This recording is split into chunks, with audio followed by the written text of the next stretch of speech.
Welcome to the Genius Factory. Enjoy the video.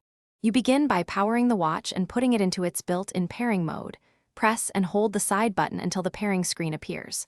On your phone, open Bluetooth settings and scan. Make sure Wi-Fi is off so the phone shows only Bluetooth devices. Once you see the watch name, select it. Do not tap a companion app. This direct Bluetooth pairing initiates a device key exchange. Make sure the phone stays within 3 meters and does not lock during this step. Once the phone finds the watch, you'll often see a pairing code or PIN.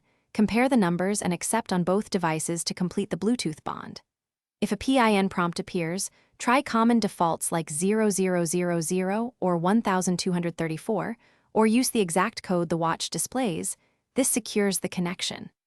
After pairing, allow any requested basic permissions. Contacts or call access only if you want notifications. Deny if you prefer limited features.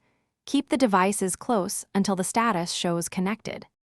After pairing, verify core features.